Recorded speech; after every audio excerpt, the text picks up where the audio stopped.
Kraft presents The Great Gildersleeve. You bet. The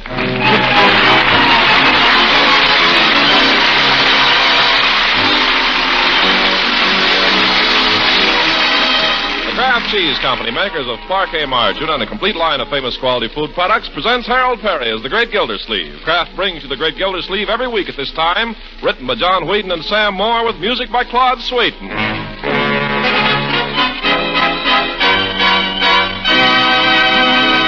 We'll hear from The Great Gildersleeve in just a moment. One of those Lenten-time foods we like to welcome back are hot cross buns. In our house, we take them hot out of the oven, and so as that white crisscross icing trickles over the golden brown crust, we like to break the buns open and spread on plenty of delicious Parquet margarine. Oh, man, do they ever taste good spread with Parquet. Yes, buns, biscuits, bread, and rolls all taste extra good when you spread on Parquet margarine. The flavor's so fresh, so delicate, so satisfying. And remember, Parquet adds extra nourishment to your Lenten meals. Parquet is one of the finest of energy foods. And it's fortified by Kraft, you know, so that every pound contains 9,000 units of vitamin A. So buy Parquet, the nourishing spread that tastes so good. P-A-R-K-A-Y, Parquet margarine, made by Kraft. Yes, Kraft makes Parquet.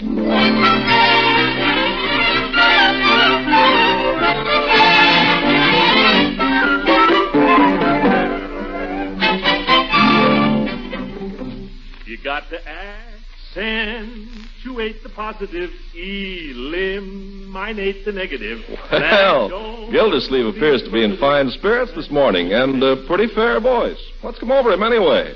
He's up before daylight in his bathroom shaving. Yes, believe it or not, the clock stands at 10 to 7. The mercury stands at 2 below zero. The coal bin stands 3/4 empty, and his bank account stands $11 overdrawn. What does he care? You got to accentuate the positive, eliminate the negative. Uncle Mort. Come in, my dear. What's going on? Well, a delegation. Good morning, Marjorie. Good morning, Leroy. Good morning, one and all. Shh, you'll wake Aunt Hattie. Oop. What's got into you, Unc? You're not as gruesome as usual.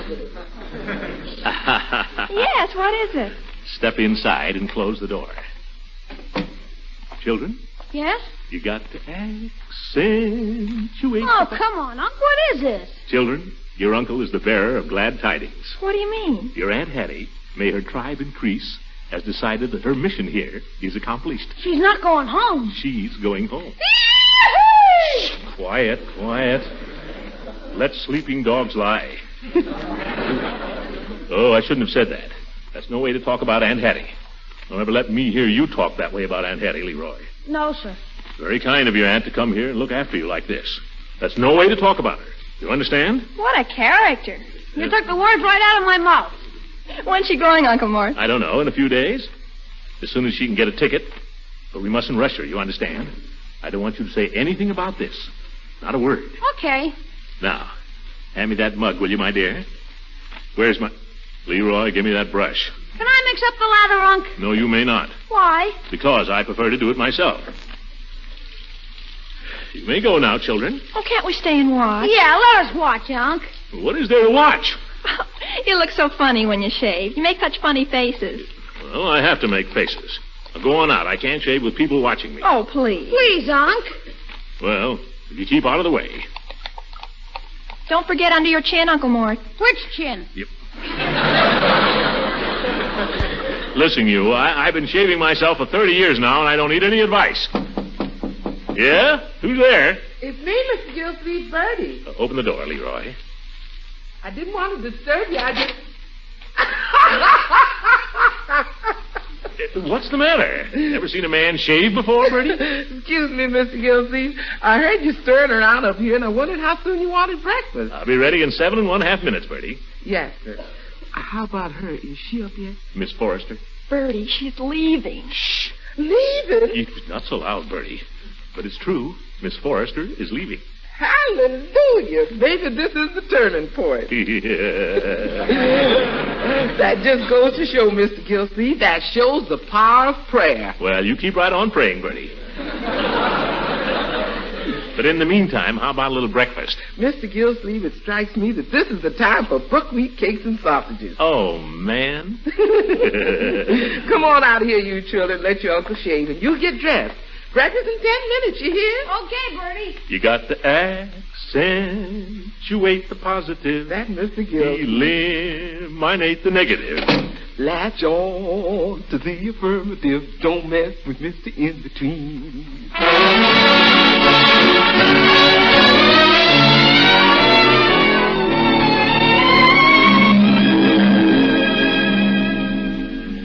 Well, sir, I'm stuffed, and I don't care who knows it. I'll have a couple more, Bertie, if you got 'em there. Leroy, how do you do it? I'm a growing boy. You're a bottomless pit. Doorbell. Yeah, well, I'll go, Bertie. I'm nearly through. Don't be bashful, Bertie. Stack 'em up. Morning, Gildy. Oh, you, Judge. Come on in. Thank you. Come on in. You're letting in the cold. It's getting frosty out. Your nose looks like a tomato. Morning, Marjorie, Leroy. Morning, Judge. Leroy, Judge Hooker said good morning. Good morning. Would you care for a cup of coffee, Judge? Warm you up. No, thank you, Bertie. 1 cup is my limit. I've already had 2. Yeah. Come on in the living room, Horace.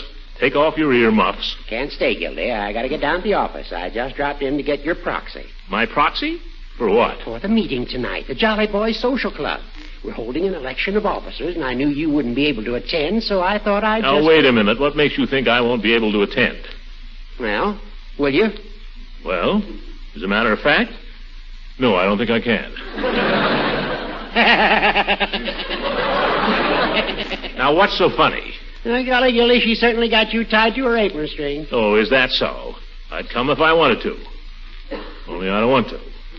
Says you. Might interest you to know, you old goat, that Hattie is going home in a day or so. And being a gentleman, Says you. I'm too polite to leave her alone on the last night of her visit. Says you. Listen, you old parrot, never mind the witty repartee. You haven't even been polite enough to meet her. If you were any kind of a friend, you'd help me out a little with her. And if you were any kind of a friend, you wouldn't ask it. What do you know about her? As much as I care to. All right. I take it I have your proxy then to vote as I see fit tonight? You certainly have not. Oh, now, Gildy. I know you. You'd vote for yourself. I have no personal ambitions, Gildy, but if elected, I shall strive to serve to the best of my ability. Listen, who started that club? Surely you're not thinking of yourself for president. I don't know why not. A man who can't even attend meetings, a man who's so tied down at home that Who's he... tied down? I tell you. Throckmorton. Yes, Hattie. I wonder if you'd bring up my eyeglasses. I left them downstairs last night when we were playing cribbage. Yes, Hattie.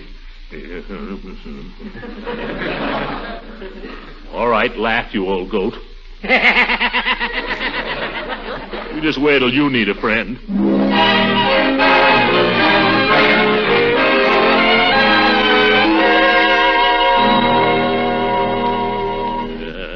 Scheming old goat.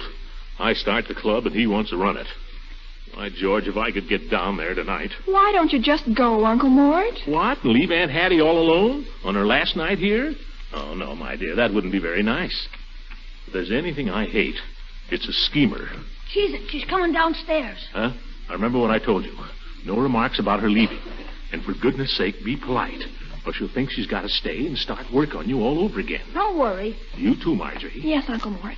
Yeah, well, good morning, Hattie. Good morning, Aunt Hattie. Good morning, Aunt Hattie. Good morning, everyone. Did you have a good night's sleep, Aunt Hattie?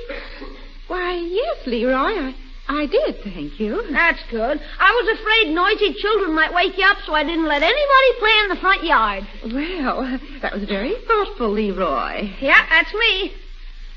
How you feeling now, Aunt Hattie? Feeling? Why, I feel fine, Leroy. Why? That's good. Just wanted to know. Have you had breakfast, Aunt Hattie? Or could I get you some? Oh, Bertie brought my breakfast up to me on a tray, thank you. Well, I hope it was satisfactory. Oh, yes. The egg was a little harder than I liked them, but then things can't be perfect. No reason why not. Yeah, better speak to Bertie about that, Uncle Throckmorton. I don't usually approve of staying in bed for breakfast. But once in a great while, I like to pamper myself and rest up in the morning, especially before a long journey. Going somewhere, Aunt Hattie? Leroy? Yes, I'm afraid I have to, Leroy. I've got to be getting home. Oh, gee. Did you hear that, Marge? Aunt Hattie's going home. Shucks. Leroy. I suppose I really ought to be doing something about getting train reservations, Throckmorton. Train? Well, must you go, Hattie? Yeah. Couldn't you stay another week, Auntie? Look, little Lord Fauntleroy. Why don't you run along, you and your sister? Aunt Hattie and I have a few things to talk about. Come on, Leroy. We'll see you at lunch, Aunt Hattie. Yeah, see you at lunch. I get to sit next to Aunt Hattie,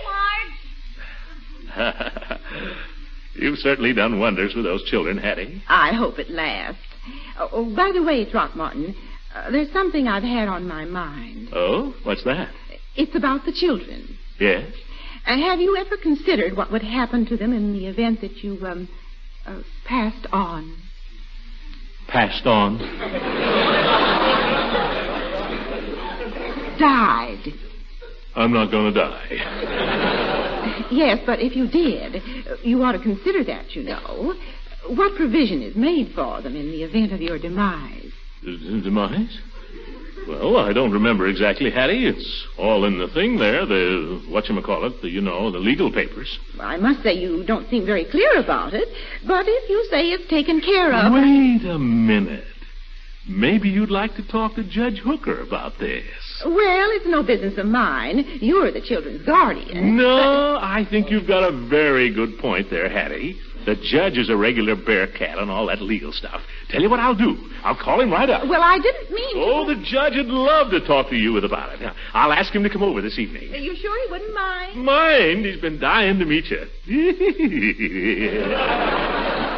Oh, you'll be crazy about the judge. A wonderful fellow and a great mind. Yeah, the old schemer. If there's anything I hate, it's a schemer. Hello. Judge Hooker there. Well, put him on, please. This is Mr. Gildersleeve. The judge just came into his office. Hello, Judge. Gildy. Judge, I wonder if you could come over to my house this evening on a matter of business. Yeah, it has to do with the estate. Miss Forrester would like to discuss... Now, wait a minute. I don't care what social engagements you have. Oh, if it's not convenient, tell him... This is business, Judge, and it's mighty important. Either you're the executor of this estate or you're not. Which is it? Well, you get over here, understand? Is he coming? Oh, the judge says he'd be delighted. Hi. Yes, sir. If there's anything I hate, it's a schemer.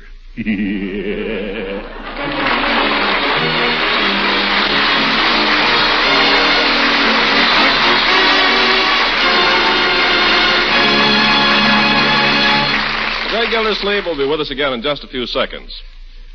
You know, those active youngsters of yours, and the hard-working grown-ups, too, need plenty of good, nourishing foods these strenuous days. So to help provide some of that vital energy your family needs, serve delicious, nourishing Parquet margarine at every meal.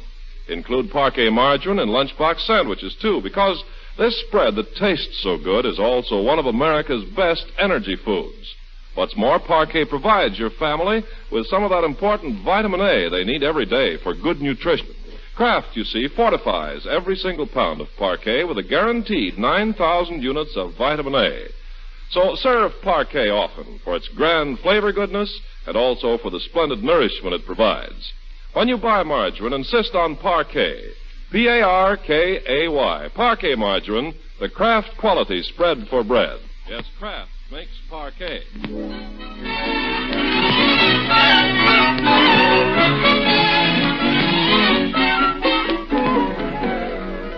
Now let's get back to the great Gildersleeve, that crafty fellow. It's a little before 8 o'clock in the evening, and we find him with his hat and coat on, his hand on the knob of his front door, about to make what looks like a getaway. Hattie, you sure you don't mind my going out for a few minutes? Not at all, Throckmorton. Not if this meeting is as important as you say. Oh, you going to an important meeting, Unc? Very important. It's with the chief of police, Mr. Gates, and Mr. Munson, and, well, it's a little group of professional men. Be careful of that cold, Leroy.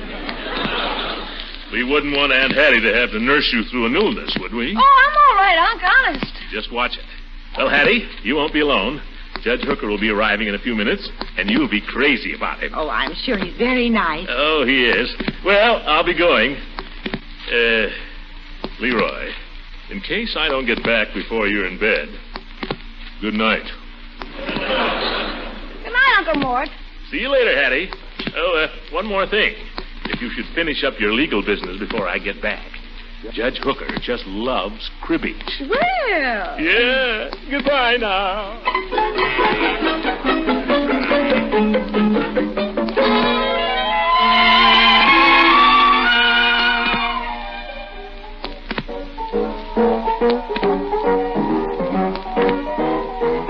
Well, that's a catchy name of that. Well, you know, Chief, it's the song the burglar sang to the policeman. Don't fence me in. Oh, yeah. That opera singer sings it every week on the radio. Yeah, real pretty tune. You know the prisoner's song?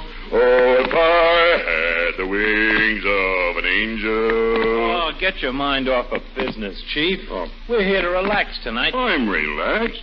Oh, I understand we're going to have an election of officers. Oh, Hooker speak to you, too? Oh, he said something about it. I think the old windbag wants to be the president. Well, why not? I think he'd make a pretty good president. Give the club a little dignity. Are you kidding? This club wouldn't have no dignity if Patrick Henry was the president. Hello! Gildersleeve. Speaking of windbags. Are there any jolly boys up there? There are two here now, Commissioner. With him, that's 3.5. Well, good evening, jolly boys. Remember me? Gildersleeve's the name. Glad to see you, Commissioner. Have a chair, Commissioner. I thought your sister-in-law had you locked up for the night. What'd you do, shinny down the rain pipe? I simply announced I was going to a meeting, Floyd. I announced it in loud, clear tones. Yeah, I know them tones.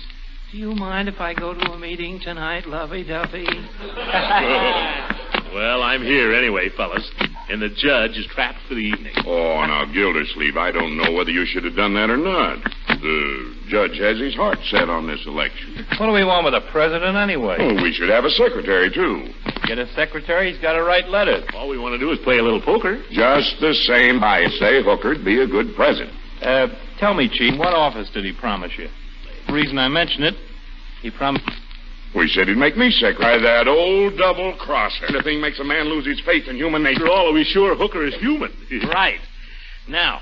Second the nomination. I third it. Too bad, Peavy. You just missed the election. I did? Yeah, but you're just in time for a toast to the victorious candidate. Yes, that's right. Everybody have a quick one, then we'll play some poker. Open them up, Floyd. Coming up. Hey, out, Commissioner. Ooh, this one's got a top on it. Chief? Thanks. And one for the peeve and one for me. Hey, they're nice and cold. Yes, I had them sitting out on the windowsill all afternoon. Gentlemen, a toast. Judge Hooker, the finest dog catcher this club ever had. Well, I wouldn't say that.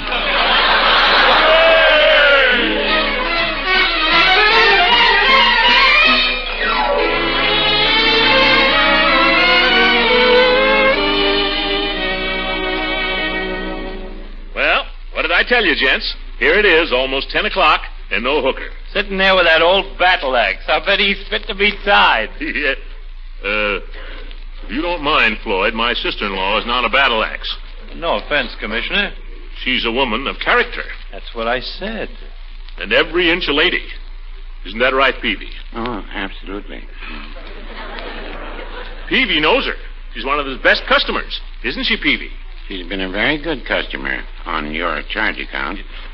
Yeah, well, that'll stop soon. She's leaving. Say, fellas, is this a ladies' coffee clutch or the Jolly Boys? How about some poker? Yeah. What about little cards? Whenever you're ready, gents. Last round starts at 12 sharp. Gentlemen, if I may, I'd like to propose another form of entertainment. Not poker? What's the matter with you, Peavy? I'm a little tired of poker. He's off his stick. Don't pay any attention to him.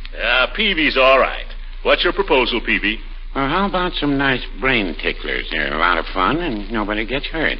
Brain ticklers? What do you mean, brain ticklers? Well, I'll give you an example. That's a good one. A fellow comes home every day on the train. The train gets in at 5 o'clock. And every day his chauffeur meets the train to drive the fellow home. He must have money. He reaches home at, Wish we could get him in our poker game. Stop interrupting me, Floyd, please. Yes, Floyd, stop interrupting. Thank you.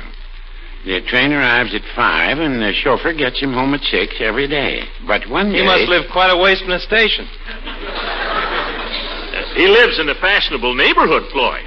Stop interrupting. Yeah, stop interrupting now. Go ahead, Peavy. Thank you. Now, one day the fellow takes an early train. He gets in at 4 o'clock instead of 5. So he decides to start walking home. Do you think this will ever replace poker, Commissioner? Now, fellas, let's give him a chance. Is there much more of this, Peavy? Just a little. The fellow starts walking, and after a while, along comes his chauffeur on his way to meet the 5 o'clock train. So he picks him up and drives him home, and he gets home just at his regular time. Now, the question is, how long did the fellow walk? Isn't that a dinger?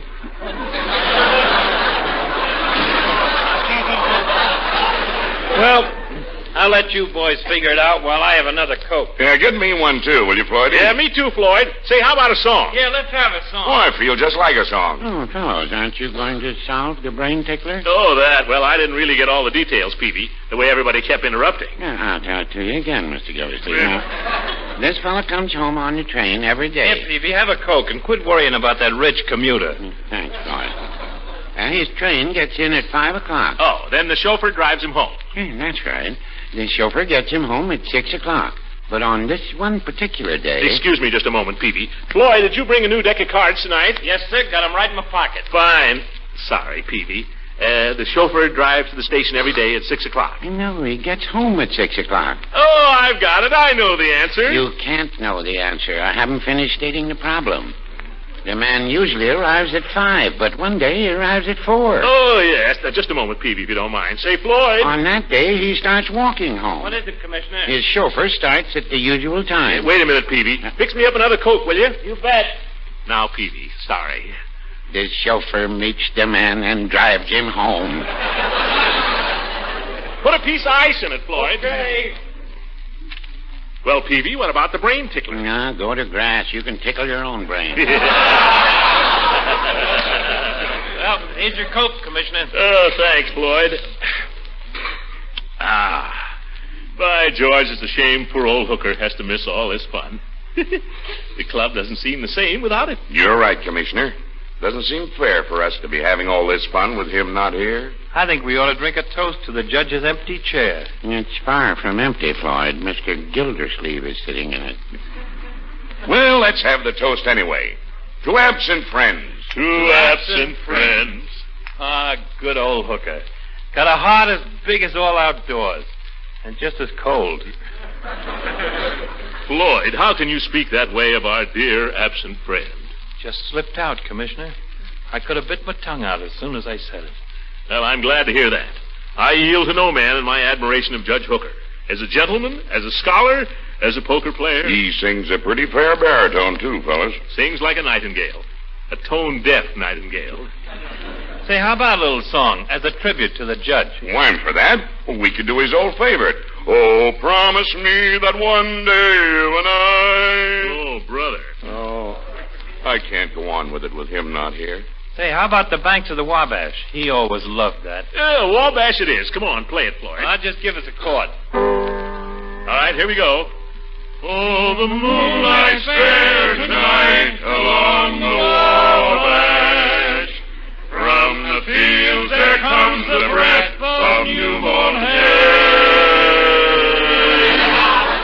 Through the sycamores the candlelights are gleaming on the banks of the Wabash, far away,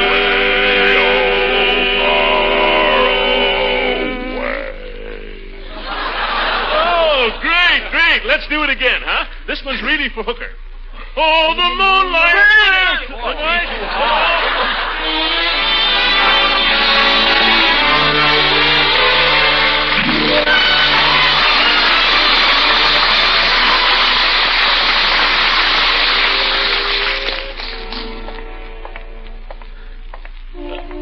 Oh, by George, it does a man good to get away from home once in a while.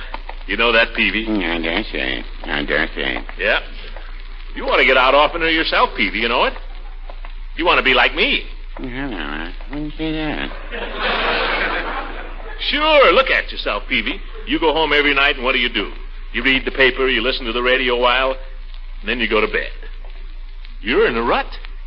Yeah, it's a pretty nice rut. Not for me, boy. Say, isn't that Judge Hooker's car? I wouldn't know. Certainly it is. I'd know this fender anywhere. They must be having quite a legal discussion in there. Yeah, discussion nothing. If I know Hattie, she's hooked him into a cribbage game. The judge will never forgive me for this, Peavy. Well, I guess I'll be going along. Good night, Mr. Gildersleeve. Good night, Peavy. Thanks for your company. The pleasure was mine. Yes, sir. He's still in here. Oh, promise me that one day you and I... Hooker! Well, I had no idea I'd find you still here. Oh, I've had a delightful evening, Gildy. Huh? And so have I, Throckmorton. And guess what? What, Hattie? The judge has been so charming, he's persuaded me to stay another few weeks. Huh? Once more, Judge. Oh, promise me that one day you and I...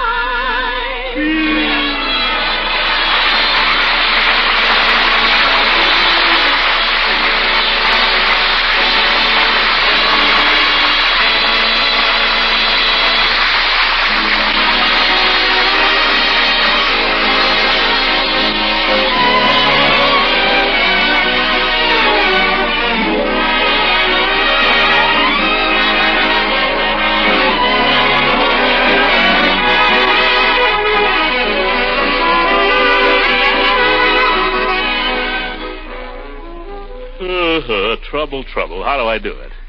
Well, so much for Gildersleeve. If you people don't mind, I'd like to talk for a minute about something more important. You know, there's a lot of money around these days. There's not much to spend it on. So it's a temptation to throw it away on stuff we don't really want. All I want to say is, don't. There's a man coming around to your house pretty soon with a better proposition. Most of us have someone pretty close to us in the war by now. The money we'd blow today without thinking could save his life tomorrow, if we stop to think. Look at the men in uniform you see on the street these days. The men who are fighting this war for us. They're kids, most of them. A lot of them have never even been away from home before. And they're a long way from home now. They need more than just weapons and training and food. They need a little comfort now and then when it's possible. They need assurance that everything's being taken care of back home. They need diversion and rest from the strain of battle. They need care when they're wounded and blood when they've given theirs. All these things the Red Cross can give them. But it can give these things only if we give to the Red Cross. So when we're called upon, and it won't be long now, let's be ready. Not with an alibi, but with every cent we can scrape up. Show me any place where you can get more for your money. Good night, everybody, and think it over, will you?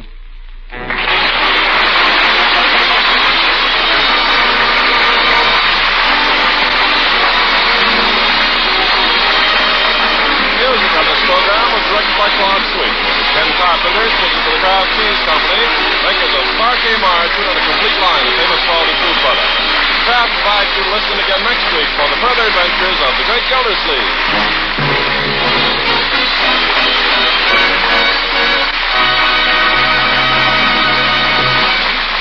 This is the National Broadcasting Company.